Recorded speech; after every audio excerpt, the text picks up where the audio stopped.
You're never going to get any more expensive pick and mix than a Showcase cinema, right? It's never going to happen. Never going to happen. You know? A couple of occasions I've taken nieces to cinemas.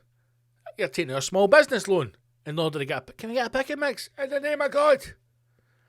Loading in the big snakes. Well, there's 18 quid. Fuck me. Much is the bag?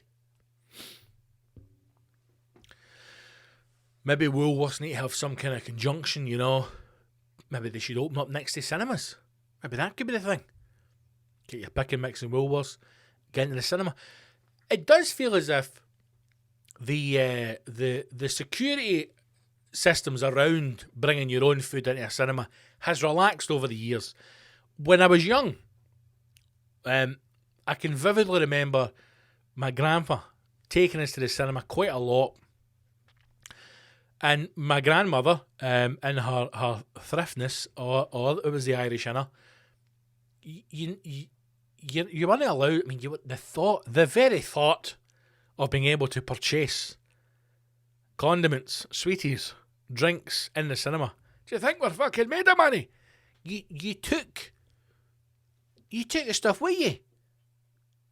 You know? I see Wayne's nowadays. I say it all the time. I mean, I must fucking annoy my missus. I mean, I do annoy her, but anytime I'm at the cinema and I see somebody, a mother, a father, and they've got 2 or 3 Waynes, I just think, fuck, I must have won the lottery. That must be about 100 quid he spunked on taking these 4 arseholes to the cinema. They've got hot dogs, they've got bags of sweeties, they've got juice. You would never have dreamed it. You, as a young person, you used to walk past the confectionery counter and you'd stare into that, vat of popcorn. And you'd be like, one day I'm going to get a job. I'm going to work really hard. I'm going to save up my money and I'm going to come in here and buy one large bucket of popcorn. And then I will feel like I've achieved something in life. So what happened is you would go to your granny and before you would set off to the cinema, she'd open up your jacket and she'd fucking load you up with sweeties.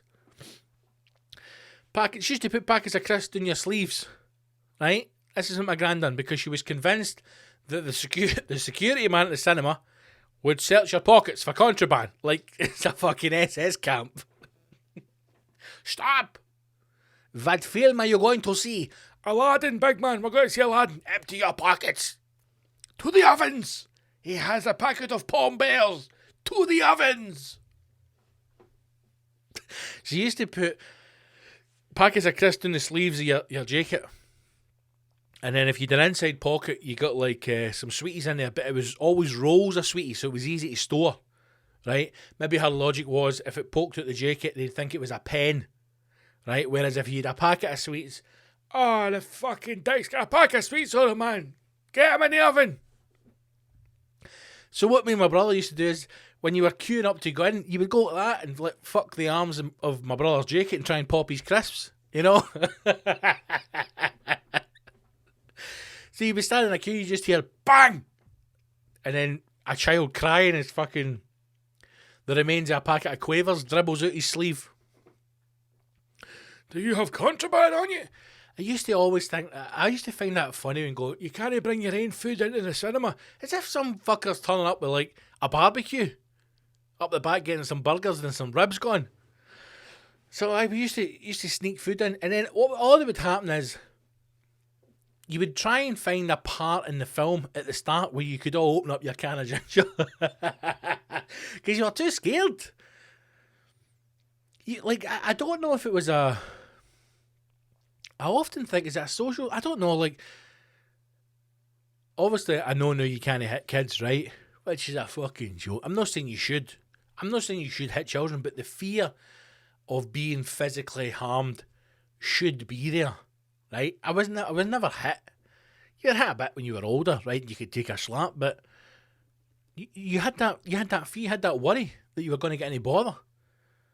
You know, and that thing with the cinema, you always thought, you see if that guy catches you with a packet of Quavers, man, he'll fucking break your legs, by the way. See Paul's cousin, fucking chopped his horn off, man, pure Saudi style, bosh. He was getting to see Little Mermaid, he's like, open your jacket, you cunt, popped it open, packet of Rolos. He's like, give me that horn. Fucking chop the cunt's horn off, man. Don't get caught. There used to be a genuine fear. Whereas now, Wayne's will just walk in, fucking full kebab, not giving a fuck. Did you buy that here? Do you sell kebabs? You asking stupid questions for your cunt? No, no care. Whereas we'd go in fucking Mission Impossible style, descending for the roof, packet of fruit pastels, so everybody used to wait for like a loud bit, so you could open your can. And all that would happen is you get frustrated. So you would just, right at the start of the movie, you would just hear like fucking 200 cans, hundreds of cans opening. Do we sell cans of lager, Margaret? No, we do not. The bastards have snuck it in. You even get cinemas now that sell booze. What the fuck's going on? Cinemas that sell booze. I can remember the first time going to the big Cineworld in Glasgow when it opened, right? And we felt we were all American. There's fucking 14 floors in this thing. It's fucking massive, man. It feels like we're in Hollywood. Hollywood! Going up to that first floor and there was a bar. I remember being with my mates. And there was a bar and we went, there's a fucking bar in the cinema.